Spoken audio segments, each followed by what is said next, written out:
Hey everybody, welcome to Beach Church. My name is Ryan. I'm the student pastor here at Beach, and I want you to open up, if you have a Bible, to John chapter 14. John chapter 14. I want to ask you a question. How many of you have ever wished that you could see God? Anybody?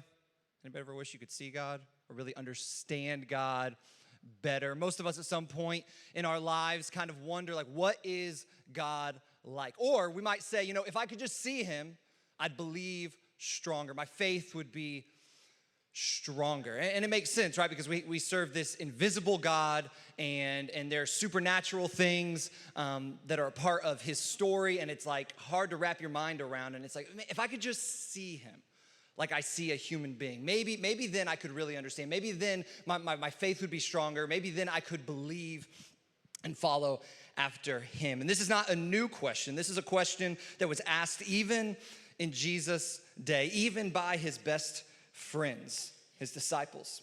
So Jesus is with his followers. It is the last night before he is going to be put to the cross. It is what we call the Last Supper. You guys have seen the paintings, so you know what it looked like. They were all sitting on one side of the table. Jesus is in the middle. They're all whispering to each other, and they're eating some charcuterie. And so they're all together, and Jesus is telling them some difficult things. And so I'm going to pick up in verse 1 of chapter 14. He says, "Do not let your hearts be troubled. You believe in God, believe also in me." We could say it this way: you trust in God, trust in me too. My Father's house has many rooms. If that were not so, would I have told you that I am going there to prepare a place for you? And if I go and prepare a place, I'm gonna come back and take you to be with me, so that you also may be where I am. And then he adds this cryptic phrase: you know the way to the place where I am going. You know the way. You know the way. So Thomas jumps in. We know Thomas is Doubting Thomas. Thomas wasn't a doubter. I don't think he was like a crappy guy. He just was a little cynical. He was a realist. He was rational. Whenever he comes into the story of the Gospels, he's asking questions. He's trying to get proof. There's this one time where Jesus is like, "Hey, I'm going up to Jerusalem," and all his friends are like, maybe not the best idea. You know, there's a lot of people there that want you to die. They're gonna try to kill you. Let's avoid Jerusalem. And Jesus is like, "No, we're gonna go to Jerusalem." And then Thomas jumps in, the encourager. Thomas, he says, "Well, let's go too, so that we can die with them." It's like, "Oh, thanks, Thomas. You're a pal. You're an encourager." And so Thomas, that's just kind of how he is. Not a bad guy, just a little bit cynical, a little bit of a rationalist. So he jumps in and he says, "Lord, listen, we don't know where you're going. You're always talking in all these little riddles and everything. We don't know where you're going, Jesus. So how can we possibly know the way?" Jesus answered, "I am the way." This is not what the sermon's about, but Jesus is saying, following me is about following me. You want to know how to get to where I'm going? You follow me. It's not about a list of regulations. It's not about experience points. It's about following after me, having a relationship with me. He says, I'm actually the path. I'm not just the destination, I'm the path. He says, I am the way, I am the truth, I am the life. No one comes to the Father except through me. Listen to this line. If you really knew me, or if you really know me, you will know my Father as well. From now on, you know him and have seen him. Now Philip jumps in. He's like, "Lord, just show us the Father, and that will be enough." Okay, Jesus, like, just show us one more thing. Just show me God. Let me see God, and then that will be enough. Then we'll believe. Jesus answered, "Don't you know me, Philip? We've been together for years. We've been together for a long time." And then he adds this line: "Anyone who has seen me has seen the Father." Anyone who has seen me has seen the Father. The Greek word used there for seen means to see with your eyes, but it also means to see with your mind, to perceive, to experience. He's saying, if you've experienced me, you've experienced God. If you've seen me, you've seen God. If you've seen the way I treat people, you've seen the way God treats people. If you've seen my heart, you've seen God's heart. Jesus showed us physically who our Father in heaven is. The eyewitness accounts in the Gospels of Jesus' life show us all that we need to know about our Heavenly Father. Some people are like, I don't know what he's like. And then the Old Testament seems a little bit different than the New Testament. And here's what we know. God is most accurately shown, perfectly shown in Jesus. And so if you want to see God, you see Jesus. That's what this series is all about, the beautiful one. We are looking at God through the eyes of Jesus, through the teachings of Jesus, because as Jesus said, if you've seen Jesus, if you've heard Jesus, if you've watched Jesus, then you know God. Then you know how to follow after God. And so the characteristic we're gonna be looking at today is kind of the age-old characteristic. You've probably heard it a million times. You've seen a sign on the side of the road when you're stopped at a stoplight and there's some person holding up a sign on the side of the road. This idea that God is love. Everybody say that together. God is, all right, God is love. And we love, don't we? Humanity, humans, especially in 2021, we love. Like basically every song that's ever been written in the past 100 years is about love. Every movie's about love. You got romantic comedies, you got romantic dramas, even like ridiculous action movies like Fast and the Furious and stuff. They have like a love part, like a love relationship. There's always, it's like there has to be a love aspect in every single source of media, TV, shows that we watch. Love is just something that we connect to. From the time that we're young, we always want to know who loves me and who do I love. So many of us are looking for our soulmate. Who's that person that I'm going to love, that they're going to love me? All that kind of stuff. We're obsessed with love. We love love. We've heard the old Beatles song, All We Need Is Love. I was walking through the Miami airport a couple weeks ago, and they had that up in like these big flowery letters. All we need is love. Love is all we need. And so we all walk around, we're like, yeah, man, if we could just love, right? Like we're all like 70s hippies or something. Ah, man, like if we could just, wow, man, like, you know, if we just loved, right? No, I just watched the news, man. We just need some love, right? That's all we need. That's all we need. Here's our problem with love. We all have different definitions of love. Like 8 billion people have 8 billion opinions on love. Some people say, well, it's a feeling. Some people say, well, it's a choice. Some people say, well, you love people who love you. Some people say, well, you should love everybody. Some people say, well, love is like when you really like something. Like I love soccer. I love pizza. Like it's when you really like something or enjoy something. Love is when you give to people. Love is when you have a lot of fun. Love is affection. Love is sex. Like we all say these different things about what love is. And here is our biggest problem with love. Our biggest problem with love is that we want to define it. We want to define it. And so we say something like God is love. I get up here and say God is love. And all of you are thinking something different. Or many of you are thinking of different options of what that might mean. In fact, we see every day in media and in social media and all that kind of stuff where somebody will say, well, if God is loving, then surely he will be like this. What are we doing there? We are calling God what we want to call him based on our definition of love. We are defining God because we are defining what love really is. So what I want to do today is kind of look at what is God's version of love. What is love really all about? Now, in the English language, we have one word for love. It is not a trick question. It's love. It's love. We have one word. We have one word, and it is love. And so in one 5-minute conversation, you might say some of the following. I love my grandma. I love tacos. I love Law and Order, SVU. I mean, it's just the best show. Girls are always talking about each other's clothes. And have you ever noticed guys, have you ever noticed this? Like girls call shirts tops. Oh, and girls will go, oh my gosh, it's such a cute top. I love it. I love your top. Your top. I love that restaurant. I love Chick-fil-A. That's true love. I love my children. I love this weather. Oh man, I love this weather. Oh, it's beautiful. I love it. I love it. I love it. I love the Jags. I love baseball. I love my TV. I love my car.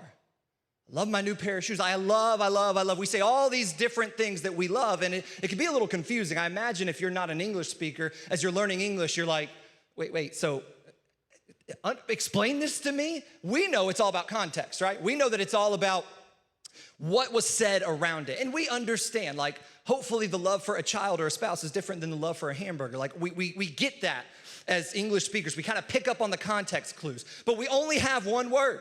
We've got one word, and it can be a little bit confusing. We can bring our own definitions into it. And so it's helpful that the ancient Greeks had multiple words. They may have had up to seven words. We're not gonna look at all 7, but we're gonna look at 3 of them. And the reason why we look at the Greek language often in church is because the entire New Testament was translated into and originally written in Greek, because it was the main language of the day. And so if you were to write a book today in America, it'd be written in English, be passed around in English before it got translated into other languages. And so often when we want to get really to what the writers of the New Testament are saying, what Peter's saying, what John's saying, what Paul is saying, if we want to get into the words of Jesus as described by his followers in the eyewitness accounts of the Gospels, we have to look at the Greek language to get better understanding. And so I want to look at a few Greek words for love. You're gonna have a little Greek lesson today. The first word is phileo. It's kind of like filet mignon, but then you're gonna replace mignon with an O. Phileo. Everybody say phileo. Phileo. Phileo is brotherly love. This is like the root word for Philadelphia. That's where that comes from. It's a city of brotherly love, right? Phileo is brotherly love. It's like the love you have for a friend. This is the love that you have because you're reacting to your enjoyment of being around somebody. And so like, you know, you have this common interest, this common bond. Hey, we play sports together, we work together, we enjoy the same movies or the same activities and all that kind of stuff. And you have this commonality, and so you phileo that other person. You have a friendly love towards them. Phileo love is a mostly emotional love. You feel it, and we've all had friends, especially like think back over the years. If you're older, like think back to the younger years where you had these friends that for a season you were friends with them. You were very close because you played sports together, because you worked together, because you were neighbors, all that kind of stuff. But eventually you grew apart. Why? Because eventually you just kind of stopped enjoying being around each other. You stopped having some of the same interests. You stopped having some of the same direction in life. And so you kind of grew away from somebody. And that's okay. But when that happens, that phileo kind of ends. Like, yeah, you still care about them, but it's a little bit conditional. It's based on, hey, I enjoy being around you. And as soon as we don't enjoy each other, we're gonna kind of go our separate ways. That's a phileo love. Second love is eros. Everybody say eros. Eros, eros, eros. This is the love that our world's obsessed with. This is the love of passion. It's the root word for erotic, all right? So it can be sexual. It's not only sexual, but it also is connected to a sexual kind of love. This is a love, ultimately, that is always about self-satisfaction. I love you if you do whatever. And so I'm gonna maybe step on some of the high school and college students or young adults' toes, but if you're older, this is like the love you might have had in your high school or college relationship.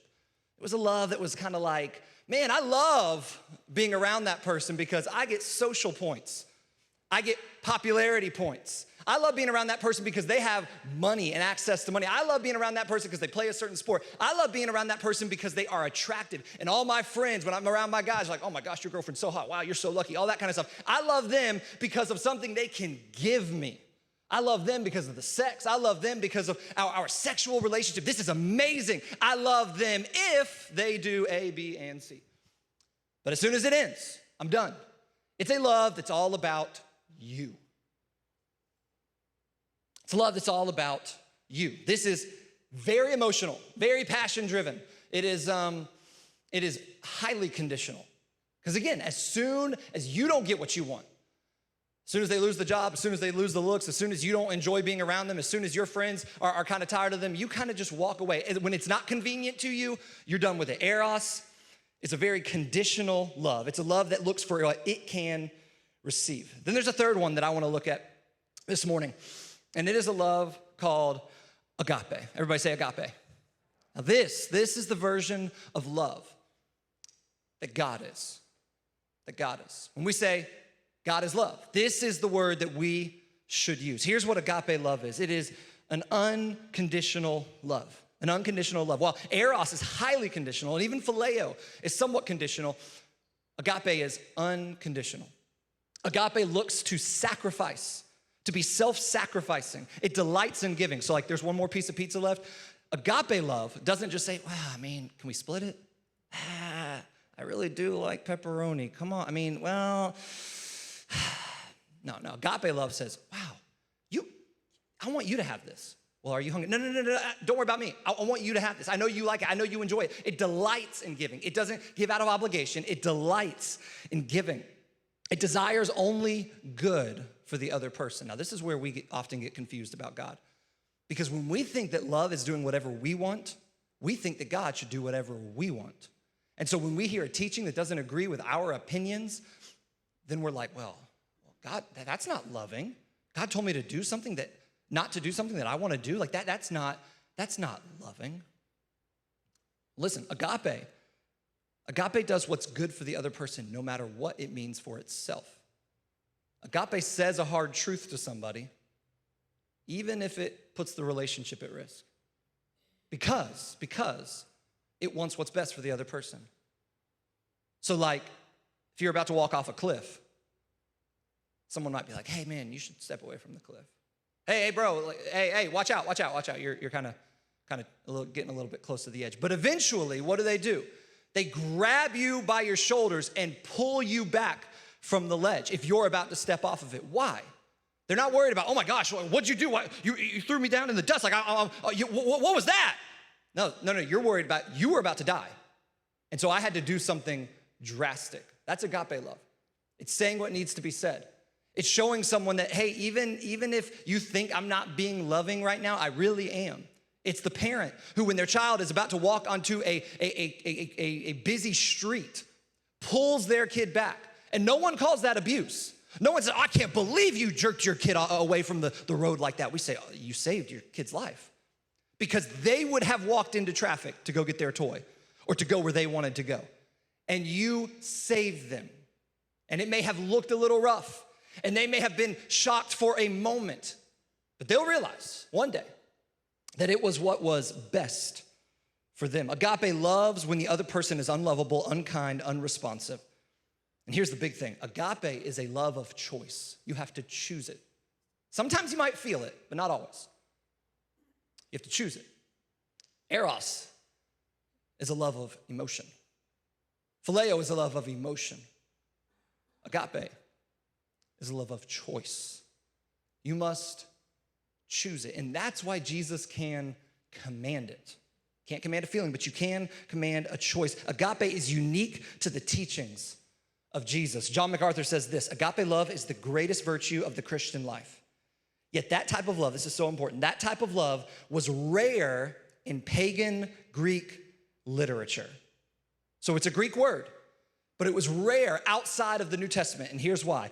Because the traits that agape portrays, unselfishness, self-giving, willful devotion, concern for the welfare of others, were mostly disdained in ancient Greek culture as signs of weakness. However, the New Testament declares agape to be the character trait around which all others revolve. Agape was rare outside of Jesus' teachings. Why? Because agape love was not desirable. It was seen as weakness. In 2021, we look at it from our cultured eyes and we're like, well, yeah, of course that kind of love is good. Of course, charity and generosity and reaching out to people who are different than you, of course those things are good. But the ancient people, ancient civilizations didn't believe that. The Greeks didn't believe that. The Romans didn't believe that. The Vikings didn't believe that. If you were weak, if you showed a sign of weakness, guess what? You got killed. You got conquered. You got enslaved. You got dominated. You were not to be weak, ever. Now, you might show a little bit of agape love to your family or to your tribe or to people that were like you, even the Jewish people. I mean, remember the Pharisee comes up to Jesus and he's like, yeah, but I mean, really, Jesus, who's our neighbor? Here's what he expected Jesus to say. Well, your neighbor is your Israelite brother. It's the person that's like you. It's the person in your family. It's the person that does you right. But here's what Jesus does. He tells a story that we know as the Good Samaritan, where he shows that there are no boundaries to who is your neighbor, where even the person that's totally different than you is your neighbor, that all people are deserving of agape love. And this was not the case in ancient civilization. And so when we look around and we're like, well, of course we should love.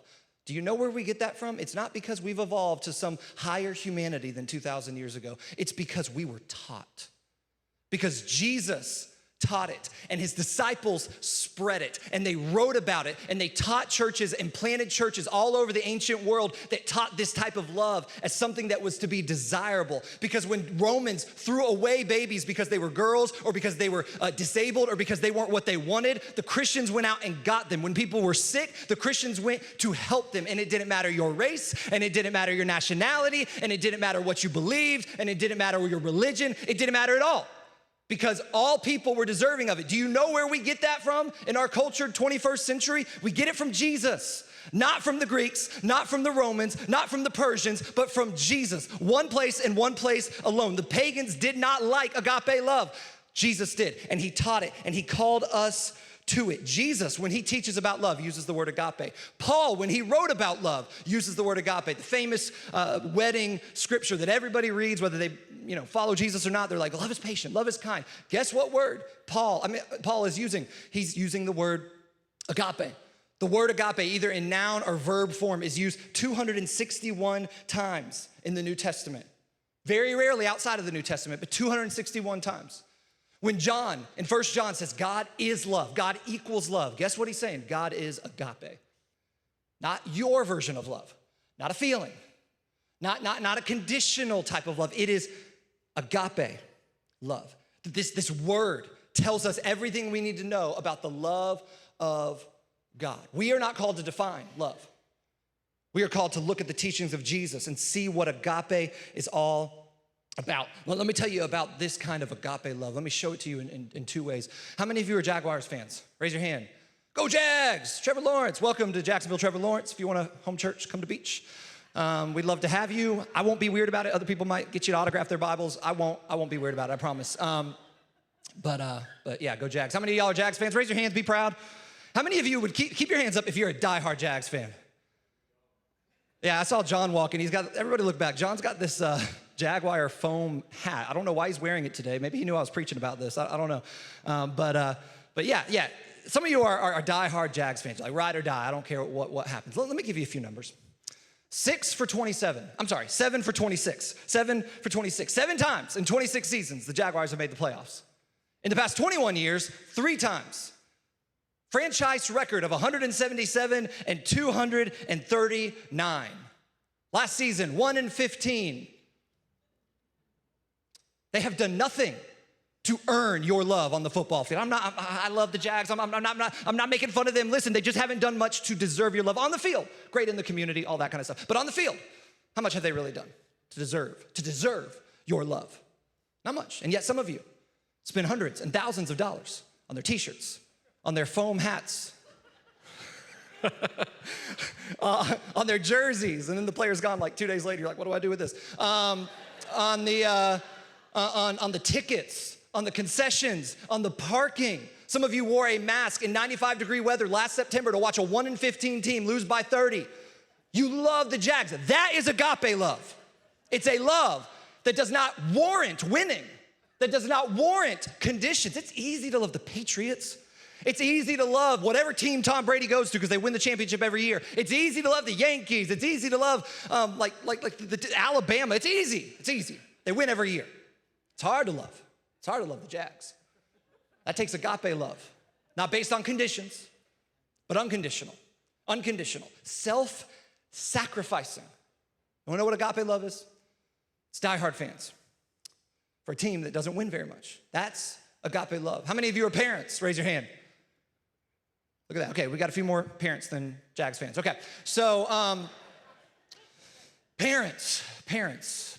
I've got a couple kids, 3.5. Y'all know about them. Y'all, if you're friends with Pastor Jerry on social media, you see them probably 8 times a day on your feed and like 47 times on Mondays when he has them. And so you guys know about my kids. Sinclair, 3.5, Aspen, 1, and they're precious. They really are. They're objectively, not subjectively, objectively cute. They are smart. They're funny. Sinclair is goofy, and she's like the coolest little girl. I know. I love her. I love them so much. Sometimes my kids suck with a capital S, all caps. And I love my kids. I'm so thankful for them. I'm so blessed to be able to have kids, all that kind of stuff. But sometimes they just suck. Sometimes they're mean. And Sinclair wants to wear 2 articles of clothing every day. And I'm like, at some point we've got to mix this up. At some point you've got to wear something clean. Like at some point you've got to stop arguing with me. It takes 4 hours to leave the house. Every time I want to go anywhere, to go get the mail, it's like, all right, well, let's get ready. Let me put you in here. And it just takes forever. It's inconvenient. They wake up in the middle of the night, they poop, they pee, they yell, all that. Aspen, my sweet little girl, 12 months old. Oh my God, now 13 months old. She's just so precious. The other night she wakes up in the middle of the night, little nasty girl. She just is screaming and I'm like, come on, I'm trying to sleep. And then she can't talk, but she puts her hand out for the pacifier. She kind of smiles at me and I'm like, yes, because you know, if you get the pacifier in the kid's mouth, they're going to sleep, right? You know that. So I'm like, all right, we're on our path. So I give it to her. She cocks her arm back and throws it in the closet and it just rolls around to the back. And I'm like, you're 13 months old. How are you so mean? And I'm like, nothing makes me angrier than my kids. But let me tell you something. I agape love them. Why? Not because they act precious, but because they are precious to me. To me. Agape, this is kind of the way that the ancient Greek writers saw it. Agape is a love called out of your heart by the preciousness of the object loved. Not necessarily that they're inherently precious, but that you view them as precious, that it is precious to you. And this is the type of love that a parent has for a child. Ultimately, agape love, God's love, is my sacrifice for others' benefit. It's when I'm willing to sacrifice, you're willing to sacrifice for someone else to be benefited. Love is my sacrifice for others' benefit. And so a better way of saying this is not God is love. It's much more accurate, much more defining to say God is agape. God is agape. Agape love is a love that leaves the riches of heaven for a peasant infant body with animals surrounding them. Agape love is a love that lives a life of struggle, loneliness, losing his earthly father for others. Agape love is a love that is misunderstood, made fun of, mocked, even as he heals, even as he gives, even as he raises people to life. It gives attention to the lonely and the brokenhearted. He is made fun of, misunderstood, and ridiculed. Agape love is a love of a person, of a God who is illegally arrested, illegally tried, passed around from one ruler to another ruler, mocked, made fun of, beaten, spat upon, cursed at, flogged, and as soon as his bloody wounds begin to heal, they put a robe on him to mock him, and an hour later, once it's all clotted together, they rip it off his body, they shove a crown of thorns into his head, into his skull. And then they're not done. They march him through the streets as they trip him, make fun of him, spit upon him, ridicule him. And then they take 6-inch stakes and drive it through each one of his wrists and his ankles. And the only way you would die on a cross was not because of bleeding out. The way you died, they made sure of that. The way you died was that you suffocated to death. And the only way you would stay alive is by pressing upon your nail-pierced hands and feet, gulping air and slumping back down. Sometimes it took days for people to die upon a cross. For Jesus, he was beaten so torturously, so bad that he died within hours. And he did not do that because he had to. He didn't do it because he wanted to. He did it because we are precious to him. Not because we're actually precious. Not because we do everything right. Not because we always get it right and we listen to him and we obey and we follow after him. No, because he sees us as precious, and not just Americans, not just guys, not just girls, not just people of a certain age or a certain type of lifestyle. He loves all people, all of his children, all 8 billion of us, all the past, present, and future. That's why he died. That is the agape love of God. It's not enough to just say, oh, God is love. Yeah, man, it's great. We should do that too. No. God is agape. It is a specific, distinct kind of love. In John chapter 13, verse 34, that same night, Jesus is with his disciples, and he says, a new command I give you. Love one another. To which the disciples thought, that's not new. We've heard that. But then he adds the new part. He says, as I have loved you, So you must love one another. By this, everyone will know that you are my disciples, if you love one another. Guess what word he uses? Not phileo, not eros, not our version of love. He uses the word or the verb word of agape. Agape. Agape. And here's what he's saying. I'm going to define love for you. Do what I do. And I'll show you what love is all about tomorrow, Jesus says. John chapter 15, verses 12 and 13, he says, my command is this, love each other as I have loved you. Greater love has no one than this, than to lay down one's life for one's friends. And he didn't just say it. He did it. He didn't just say it. He did it. This is agape love. No loopholes. No, well, I'll love them the way I want to love them. I'll love them the way they love me. I'll love them how I want to be loved. No. He says, love others as I have loved you.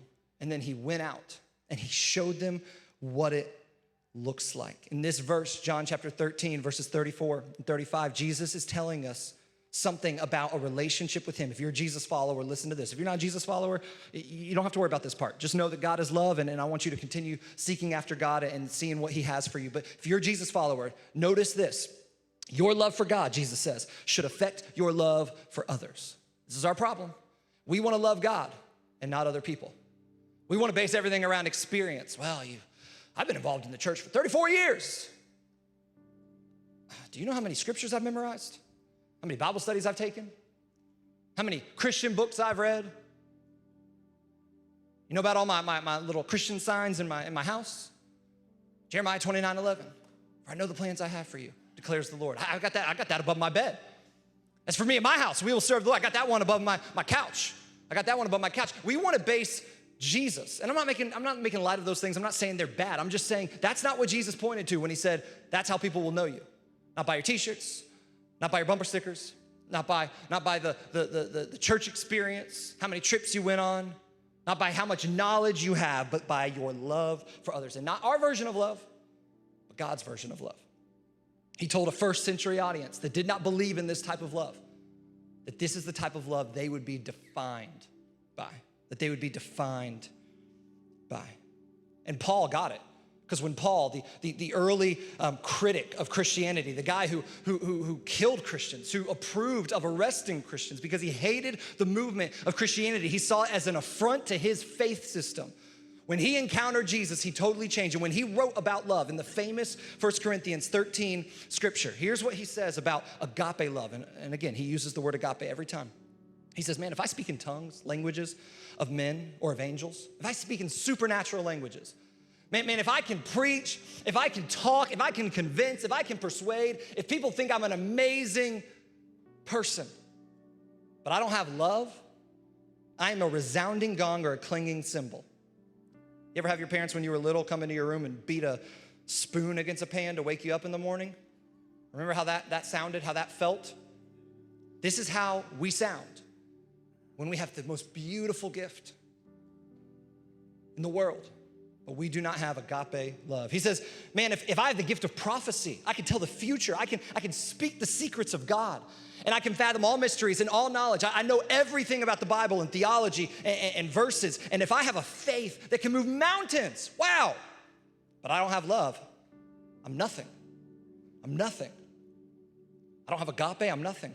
If I give all I possess to the poor, I give it all away, every dime I have. If I give over my body to hardship, that I may boast. So if I do those things so that it's about me, but I don't have agape, I gain nothing. Paul got it. Peter got it. James got it. John got it. The early followers of Jesus got it. They understood something. This isn't our version of love. This is God's version of love. And we are called to give that version of love to other people. We are called to sacrifice for other people. We are called to go and give that love, not just to our friends and our neighbors that we like. We're called to give it to our coworkers. We're called to give it to the neighbor that throws crap into our yard. We're called to give it to the person who cuts us off in traffic. We're called to give it to the person who disagrees with us politically and argues with us on Facebook. We're called to give it to the person who looks different than us, who talks different than us, who acts different than us, who believes different than us. We're called to give it to our wives, our husbands, our parents, our kids, our aunts, our uncles, our cousins, strangers, the barista at the coffee shop, the waiter who gives poor service. We are called to give agape love to all people. All people. Why? Why? Because that's what we've received from God. If you're a Christian, if you're a Jesus follower, that's the call. I want to close with this.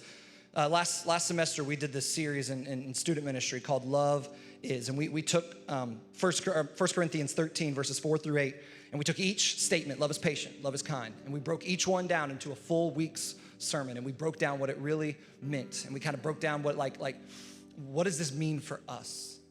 Some of them we changed the words and we kind of put them into plain English to get more to what the original Greek was saying. And I just want to read it to you, and we'll put it on social media and send it out and all that kind of stuff later this week, so you don't have to write it down or anything, but I just want to read it to you. I want you to just close your eyes and listen to this and understand, if you're a Jesus follower, this is what we're called to give to other people. If you're not a Jesus follower, this is the love that God's given to you. If you are a Jesus follower, again, this is the love that God's given to you. And sometimes we forget it. Sometimes we're like, I don't need that anymore. I'm a pretty good Christian by now. No, this is the love that God has given to us. Let me read it to you. Let me read it over you. Love is patient. Love is kind. It doesn't compare itself with others. It is humble and honors everyone, whether they deserve it or not. Love is selfless and never me first. It is not easily irritated or annoyed and never keeps score. Love celebrates what is best for people. It always protects, is always confident in others, always hopes for the best, and keeps going no matter what. Love never fails. Keep your eyes closed. If you're a Jesus follower in this room, I want to challenge you to love with that kind of love. To maybe read it each morning this week and to challenge yourself and to pray to God to give you the power, because that's the only place we can get the power to give this kind of love, to give you the ability to give this kind of love to the people around you. And if you're in this room and you've never given your life to Christ, if you're online and you're in your living room and you've never given your life to Christ, I want to encourage you right now to take this opportunity and turn your life over to Jesus. Understanding agape love, maybe for the first time. So if that's you, on the count of 3, I want to invite you to raise your hand to remember the moment you said yes to Jesus and to pray this prayer with me.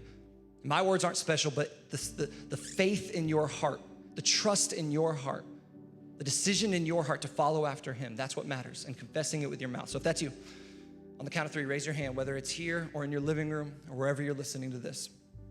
1, 2, 3. Pray this prayer with me. Jesus, I'm yours. I accept the agape love you've given. And I surrender my life to you. I ask forgiveness for the things I've done wrong. I believe you are the Son of God, that you died and you rose again, not because you had to, but because I'm precious in your sight. I want to surrender my life to you. Be the Lord of my life and help me go and spread your agape love to the people around me. In your name I pray.